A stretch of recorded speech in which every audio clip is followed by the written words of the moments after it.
Olá, turma, tudo bem? Professor Fábio com vocês para a atividade 19 e 20. É uma atividade que está realmente um pouco mais fácil, dá para a gente trabalhar bem legal, tá bom? Então vamos tentar ser um pouco breve. Galera, aqui na nossa atividade, que vai tratar ainda sobre o choque, né, sobre o estranhamento existente entre a chegada dos europeus, justamente aqui no caso do Brasil, né, a chegada aqui dos portugueses e esse conflito que vai existir com os povos originários, com os povos nativos, tá?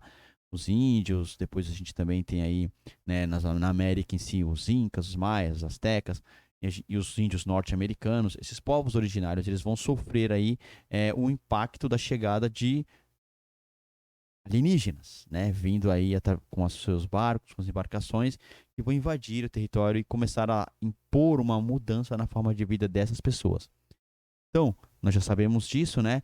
Aqui no nosso texto, nós vamos ter, então, três fontes para a gente trabalhar, tá? Fontes históricas, fontes aí da época e fontes de períodos diferentes que vão nos tratar sobre como esse impacto, esse choque entre culturas acabou se dando nas Américas.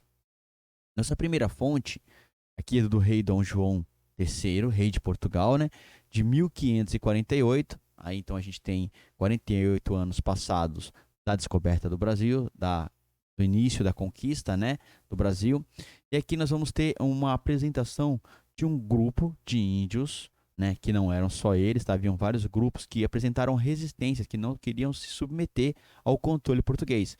No caso do nosso texto, fala ali sobre os tupinambás, como eles eram resistentes, como eles eram contrários ao domínio e à imposição e à mudança cultural que Portugal pretendia impor na colônia. Então a gente vai ter aí, pessoal, é, uma, inclusive um decreto que vai ser criado por Portugal decretando a Guerra Justa. O que era a Guerra Justa? Era uma guerra que era travada contra todos os índios que não quisessem obedecer os portugueses. Se um índio se negasse a obediência à coroa portuguesa, a guerra, então, era uma guerra que era considerada justa. Eles poderiam ser caçados, mortos ou capturados e escravizados, tá bom? Então, houve escravidão indígena também no Brasil. Então, nosso primeiro texto fala um pouco sobre isso, né? Como o rei vê o, os índios, como no caso dos tupinambás, como inimigos, e aí ordena que haja, né, um combate e lamenta a existência desse tipo de resistência, né, sendo que estão invadindo a terra dos indígenas. Na fonte 2, vamos ter uma outra percepção. Já a do impacto, né, a mortandade, a morte de milhares e milhares aí de índios naquilo que a gente chama de genocídio indígena, que é o extermínio em massa dos índios. Diferente do extermínio ocorrido, por exemplo, no nazismo, tá? Que era um extermínio sistemático, onde as pessoas eles estavam ali para exterminar judeus, no caso do nazismo, né? E outras etnias, aquilo que eles consideravam o contrário. No caso do genocídio indígena, não há um foco, vamos acabar com os índios. Não, os índios acabam sendo mortos, sim, em combate, em conflito, durante o período de conquista, mas muito pela questão das doenças também que vai ser trazidas, tá? Varíolas e várias outras doenças que vão aí causar a morte de muitos milhões de indígenas, tá bom, pessoal? Então, o segundo texto fala sobre esse processo, né, desse grande genocídio que foi a conquista dos portugueses do território brasileiro, tá bom? Na fonte 3 já temos uma fonte mais moderna, aí de 1956, onde vai tratar aí a respeito das leis que proíbem esse tipo de comportamento, esse tipo de massacre, né, em massa, por questões étnicas, por questões religiosas. Uma lei que vai ser criada aí, né, para preservar e impedir esse tipo de acontecimento ou de coisas como essa tornem a acontecer no nosso país, né?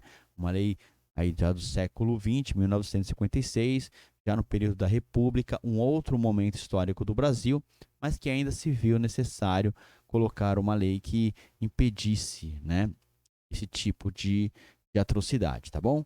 Então, pessoal, deixei um vídeo muito legal, tá, aqui do canal Se Liga Nessa História, e vocês podem ver um pouco mais sobre esse processo de genocídio, como foi, né, como os índios foram sistematicamente, não de forma planejada, mas por conta de vírus, por conta de vários fatores, exterminados do Brasil, de 1 a 10 milhões, né, estimativa. Hoje nós temos apenas 800 mil índios, né, pouco mais aí de 800 mil, não chegamos a ter nem 1 milhão de índios no Brasil, e a gente vê uma perda muito grande, um verdadeiro genocídio causado ao longo da nossa história. Essa atividade nós vamos trabalhar com uma ficha, então nós vamos preencher a ficha. Mas é claro, a gente não vai conseguir escrever aqui, né? Então eu criei então aqui as questões referente a cada uma das questões da ficha e você vai apontar aqui, fazer a relação do que ano de produção da fonte 1, da fonte 2, a gente vai fazer análise de documento. Então a fonte 1, a fonte 2, documento 1, documento 2, documento 3, qual o ano que eles foram editados, né? Quando eles foram lançados. A gente tem aqui mais qual período desse documento se refere, então se era do período colonial, se é do momento atual, que é o período contemporâneo, né? Se era também outra aqui, a gente vê ali a data. Quanto é o período colonial, professor? O período colonial é do período de 1500, tá? Onde o Brasil era uma colônia, até a independência do Brasil ali em 1822. Então, até esse período a gente tem ali o momento de Brasil colônia, tá bom? Ok, galera? Então, se ficar com dúvida, lembra aí, de 1500 a 1822. Se for fora desse período, já não é Brasil colônia. E qual o tipo de documento? Se o documento 1, 2 ou 3, qual deles era uma lei, qual era um texto acadêmico, ou seja, um documento escrito, né, analisando esse processo lá do extermínio.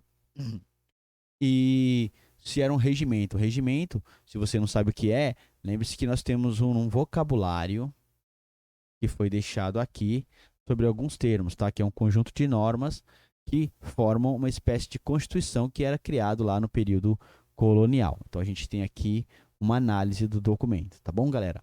Então, feita essa análise, se tiver alguma dúvida, vocês podem me chamar. Também tem aqui alguns materiais para a gente estar ampliando o nosso conhecimento. Nós vamos para o ponto do saber. Muito fácil. Nós vamos fazer uma análise comparativa de duas obras aí, né? Que a gente vai ter. Esse primeiro aqui mostra portugueses, né? Mostra Américo Vespúcio, descobrindo aí um novo mundo, né? E a gente tem aqui já os indígenas. Veja a representação, como é feita, né? Então a gente vai analisar essas duas figuras e a partir disso a gente vai ver a diferença entre como é representado o europeu, como é representado o indígena, né? E fazer aí depois um breve comentário explicando, segundo seus próprios conhecimentos, por que você acha que foi desenhado com essas diferenças? Quais as diferenças que existem e por que você acha que ela foi feita assim, né? Se havia uma questão aí cultural, de repente. Por fim, deixei aqui para vocês uma frase de reflexão da nossa atividade, do grande dianista aqui, Darcy Ribeiro, né? Que vai falar a respeito que vai falar que é um grande defensor dessa questão aí da identidade do Brasil, com os povos indígenas, com os povos negros, né? E com o europeu, fazendo essa mistura e acabou formando aí o nosso país, tá bom? Viva aceso, olhando e conhecendo o mundo que o rodeia, aprendendo como um índio. Seja um índio na sabedoria. Então, um bom para a gente refletir a respeito desse resgate, né, da visão indígena, de integração com a natureza, de cuidado, né, com o mundo, essa forma diferente de ver o mundo que os índios, os nossos povos indígenas, carregam, né? E nós perdemos um pouco dessa sabedoria. Galera, essa foi a nossa aula, né? Se tiver dúvidas, já falei, o professor está à disposição, pode chamar que a gente te ajuda, tá bom? Obrigado mais uma vez e fique com Deus. Até a próxima aula. Valeu, galera. Tchau, tchau.